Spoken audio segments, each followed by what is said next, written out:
अस्सलाम वालेकुम स्टूडेंट। आज का हमारा लेक्चर 2 है मल्टीपल इंटीग्रेशन से रिलेटेड, जिसके अंदर आज हम पढ़ेंगे डबल इंटीग्रेशन।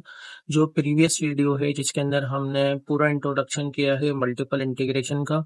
अगर किसी स्टूडेंट को ये नहीं पता भाई मल्टीपल इंटीग्रेशन क्या है और इंटीग्रेशन और मल्टीपल इंटीग्रेशन में क्या डिफरेंस है, तो जो है प्रीवियस वो वीडियो वॉच आउट कर ले ताकि उसको जो है डिफरेंस समझ में आ जाए। ठीक है, आज हम पढ़ रहे हैं डबल इंटीग्रेशन जो कि मल्टीपल इंटीग्रेशन का ही पार्ट है। अब हमारे पास एक एग्जाम्पल है कि भाई आई बराबर है, मतलब कि इंटीग्रेशन बराबर है डबल इंटीग्रेशन के। इसकी अपर लिमिट है 5 और इसकी लोअर लिमिट है 0। इसकी अपर लिमिट है 1 और इसकी लोअर लिमिट है -1। और ये सवाल है 2x plus y d y और डी एक्स। अच्छा, अब हम क्योंकि डबल इंटीग्रेशन पढ़ रहे हैं तो इसका मतलब इसका जो ग्राफ है वो 2D डायमेंशन में बनेगा। जरा इसका हम ग्राफ बनाते हैं कि 2D डायमेंशन में किस तरीके से बनेगा। आपको ये बात पहले पता होनी चाहिए, ये है डी वाई, मीन्स के बिलोंग करेगा एक्स के रेफरेंस है, सॉरी वाई के रिस्पेक्ट से।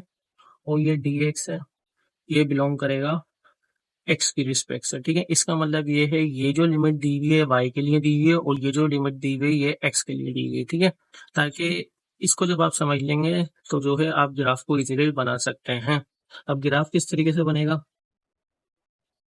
ये हो गया हमारे पास प्लेन, ये हो गया एक्स एक्सिस, हो गया वाई एक्सिस। अब आपको पता है यहाँ पे दिया हुआ है डी वाई, विच मीन्स के ये जो लिमिट दी हुई है अपर लिमिट और लोअर लिमिट ये वाई के लिए दी हुई है। अब क्या दी हुई है 1 और -1, तो इसकी अपर लिमिट हो गई 1 और इसकी लोअर लिमिट हो गई -1। ठीक है, और अब इसके बाद लिखा हुआ है dx। dx का मतलब है ये वाली जो इंटीग्रेशन है ये x के लिए है, इसकी अपर लिमिट है 5, 1 2 3 4 और ये हो गया 5। ठीक है, और इसकी लोअर लिमिट कितनी है, 0 है। 0 मीन्स सीधा 0। ठीक है, तो इस तरीके से हमारे पास एक रेक्टेंगुलर शेप बनेगी, 2D शेप बन गई, जिसका हमें एक एरिया फाइंड करना है बाय इंटीग्रेशन। ठीक है स्टूडेंट, तो देखते हैं इसका कितना एरिया आता है डबल इंटीग्रेशन के थ्रू। तो चलते हैं जरा क्वेश्चन की तरफ, उसके सॉल्यूशन की तरफ। ये है हमारे पास सवाल कि भाई इंटीग्रेशन बराबर है double integration 2x plus y d y और डी एक्स। अब सबसे पहले यहाँ पे लिखा हुआ है डी वाई, तो इसका मतलब ये है कि हमें यहाँ पे इंटीग्रेशन लेनी पड़ेगी किसकी रिस्पेक्ट से, वाई की रिस्पेक्ट से। जो भी स्टार्ट में लिखा हुआ होगा हमें इंटीग्रेशन उसके ही रिस्पेक्ट से करनी है, तो हम यहाँ पे लिख देंगे integration with respect to y. ठीक है, अब आपको ये बात पता है जब आप वाई के रिस्पेक्ट से इंटीग्रेशन करोगे तो इसकी इंटीग्रेशन कितनी हो जाएगी, वो जाएगी 2x वाई।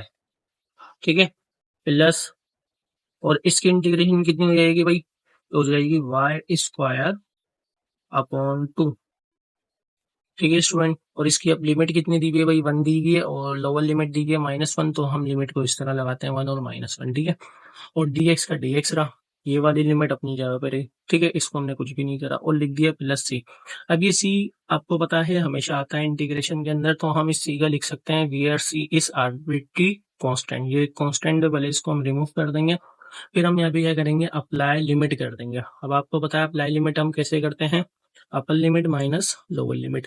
अब अपर लिमिट कितनी है भाई, 1 है, जहां जहां y है वहां वहां हमें 1 पुट करना है। तो देखो 2x, इस y की जगह आ गया 1, इस y की जगह पे आ गया 1। ठीक है, स्क्वायर अपॉन 2 अपनी जगह पे। ठीक है, फिर माइनस लोअर लिमिट कितनी है, -1, तो इस y की जगह आ गया -1 प्लस इस y की जगह आ जाएगा -1 और इसके ऊपर आ जाएगा स्क्वायर अपॉन 2। ठीक है, क्या गया स्क्वायर अपॉन 2। अब हम क्या करेंगे, ये 2 अंदर 2x प्लस ये हो गया 1/2। इसी तरीके से ये हो जाएगा भाई 2 अंदर 2, ये हो जाएगा -2। ठीक है, जब हम माइनस के 2 को इस माइनस से मल्टीप्लाई कराएंगे तो हो जाएगा +2x।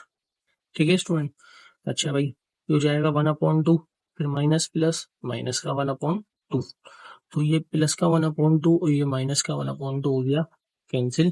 तो इस तरीके से हमारे पास बचा है 2x और 2x 4x और साथ में हमने लिख दिया dx। ठीक है स्टूडेंट, आप हमें पता है भाई 4 जो है वो कॉफिशिएंट है, तो पहले हम 4 को बाहर की तरफ लिख देते हैं। अब हम ले लेते हैं एक्स के रिस्पेक्ट से इंटीग्रेशन, ठीक है।